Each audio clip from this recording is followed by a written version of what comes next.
Hello, what's up, ladies and gentlemen? How you doing? It's me, Lasty here. Welcome today to a brand new episode of the FIFA 23 Ultimate Team Road to Glory, episode number 132. How you doing out there? Brand new start to the week. It's Monday, of course.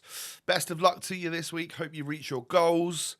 If you want to help me reach one of mine, all you got to do is simple as anything, right? Hit the thumbs up button. That's what you got to do. I'm aiming for 2,000 likes on this episode. And, if you haven't already, if you're new to the channel, perhaps subscribe and click the little notey bell, all of that sort of stuff. We're going to actually start today's episode off by making some adjustments to the team. Not had the greatest of starts to the weekend league. I'm halfway through, got 10 games done. We're 5-5. Literally mixed bag. Could go either way. We could bottle 11 wins again, or we could potentially clutch up. The great bit, the saving grace, is that at the end of yesterday's episode, right at the very end, we managed to pack ourselves Team of the Year, honourable mentions, João Cancelo. Bit of a dub, in my opinion. Huge dub, actually. Over 400,000 coins. He's untradeable, but he certainly can go into the squad and will play a major role in my club going forwards. There's just no doubt about it.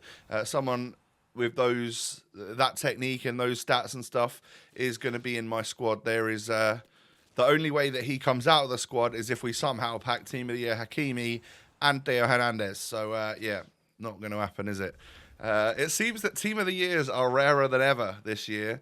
I know that there's a lot of blues out there on the old FIFA timelines on Twitter and stuff, but you've forgotten just how big and popular this game is. There's so many people playing it. But those around me, like my sort of close circle of friends and stuff, there's not been many packed, It is it's a struggle. Even the honourable mentions aren't the easiest things to pack. The icons, the TOTY icons are I think they're mythical. I don't even know if they really exist. But let's make some team changes then. The idea of it was that, I woke up the next morning. I'd listed a couple of players overnight, and they both sold, which is good. We're not going to see the coins from them, though, because I instantly bought some players on the web app, actually. I sold Trent and Edison. Trent for a 40,000 coin profit, I think. So we definitely cover tax there, which is decent. And this is the squad that I've built. So we've managed to get it up to full chemistry, or when I make these position modifiers happen. If you look at it, we've brought in Alisson to get the chemistry to Van Dijk. We've brought in Dalot, who is a cheaper and a fairly identical looking card to Trent when it comes down to the stats. We bought him for 100 and something thousand coins. And we brought ourselves Rabiot. So Di Natale's been demoted. He's come out of the squad. Alisson there, Dalot there, 186k for him. He has shot up in price. I think a lot of fullbacks have shot up in price recently, and that is just the way it is. I'll probably end up losing loads on him. That's okay. 72,000 for Rabiot. I think he's gone up a little bit as well, probably because Pogba came out. But the idea here is that in my 4-3-2-1, which is the formation that I'm really giving a go this weekend, so I'm kind of jealous of one of my mates who uses Zidane in the one of the three in midfield, kind of acts like another attacker. They really get forward and help, and I haven't been able to do that because one of my midfielders has always been kind of like Di Natale or something. So they're got to be the one that attacks, right? And then Pogba and Zidane are like the ones that hang back a bit.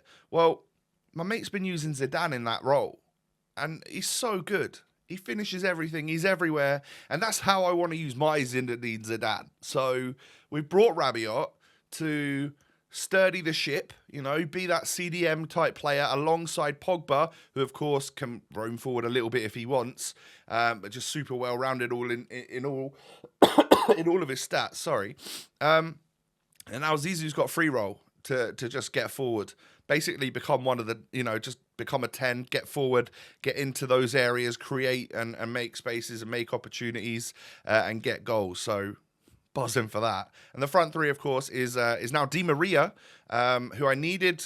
Well, I guess I probably didn't need. He was in there for Kem originally. Then we bought Rabiot, so that's Pogba sorted. But I guess if I put Leao there, he would struggle for Kem. He's got a couple of Portuguese guys in the squad from Dallo and Cancelo. Maybe he would be all right on chem. I'm not sure. But yeah, decided to use Di Maria just to have a 5-star skiller in the front three alongside Alo Iran and World Cup Samuel Eto'o, who we packed the other day.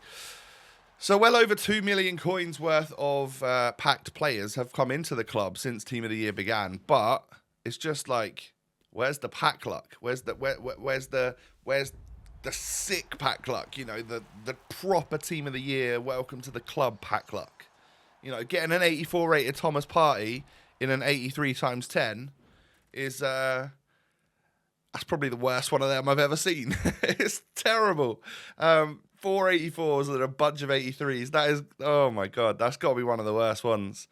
But hey, we get it all again in tomorrow's episode, and then we get a couple more rewards after that, because the daily objectives or daily login or whatever stuff has basically come to an end later on tonight, I think. So you get double rewards tonight because you'll get the overall reward as well. Looking forward to that. Hopefully we can get a blue in it. I do kind of like what EA are doing and putting these moments out. Like, for me, they don't really mean much, apart from I'm going to stick an 83 rated squad in and get an 87 rated piece of fodder. Same for, I'll do one tomorrow as well in tomorrow's episode, which is that 88 rated guy that came out last night. So, yeah, I'll work on getting that done. And they are just high rated pieces of fodder for me. It means that, you know, if we do go down the route of maybe wanting Mbappe, maybe we do. I don't know. I can't judge it. He's over 2 mil at the moment to complete because the market's so high. I wonder if he's a step too far for us. I'd love to complete him, but I just don't know if it's ever going to happen. Anyway, as a way to make coins, or in my case, increase the level of non-rare bronzes in my club, which is quite useful for like the daily login and the position modifier, SBC, and all of that sort of stuff. I noticed that bronze rares were going for 500 coins, no problem. So I opened up packs for, I don't know, half an hour. And I'm on the same coin balance as I was when I started. And I sold some of the stuff there, literally just the rares and the managers that sell. And I am at the same level of coins, but I've got loads of like non-rare bronze players in the club, which I'll use for various daily SBCs, you know. So that was a minor dub. I was hoping it could be a little bit more profitable, but didn't turn out to be the case. But there were some packs where you get like multiple rares in it, and of course, you know, if you're selling them for 500 each and the pack costs you 750, you get a few of them in the same pack, and then you're, you know, you're making money. But then on the other hand, sometimes it doesn't give you a rare player in the pack, so that's the sad times. Yeah, so it sort of evens itself out. I'm sure a few of you could go on a lucky run and make some profit in bronze pack method, though. Next up, what is this? I think this is squad battles rewards, I believe. I got gold 1, which I haven't had for ages. I don't really focus on squad battles, but we did this week for some odd reason. I can't remember really why, but we got it done. And 10 games to go then. Weekend League it is. So first game, first opponent seems quite tough there. I got player of the month from Mbappe. I am very jealous at this guy's ability to complete 10 squads worth 2 million coins. Maybe he's a FIFA point spender. I don't know. But either way, GG's.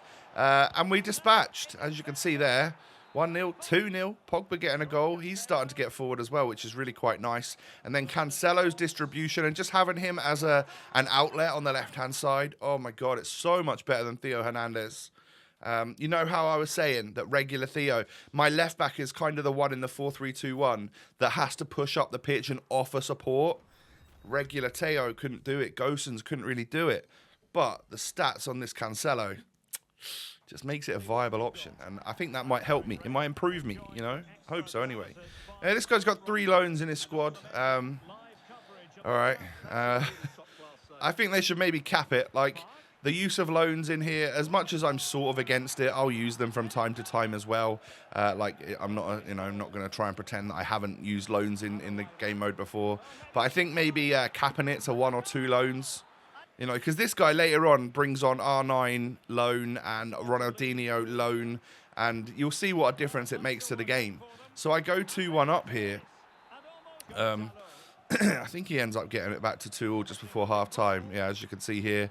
Dallo runs through. I tried to mark the man rather than block the shot. Didn't work out for me.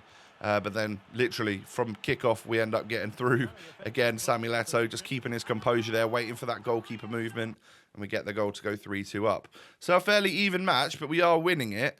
And I was hoping to sort of stay in the lead as well. And, you know, he ends up getting the equaliser here. It was poor defending and poor goalkeeper movement and whatnot from me there. 3-3, and then he pauses it. On comes R9, on comes Ronaldinho, and straight away I just lose. Yeah, I mean, it is what it is, right? They're very good players, and they get in the right positions and they net the goals. So fair play, I guess. But yeah, I mean, at that point, this guy had 5 loans on the pitch, and I would just hope that maybe it would get cut down just a touch, because that's quite a lot, really, isn't it? That's like half your outfield players that aren't really yours, and it has drastically affected the result of this game. I don't know. What's your thoughts on that? You can let me know down below. Either way, GG's for doing it whilst you can, and I take a 6-4 L there. So, yeah, really not the result I wanted in that game, considering I was a couple of goals up, or I was a goal up a couple of times.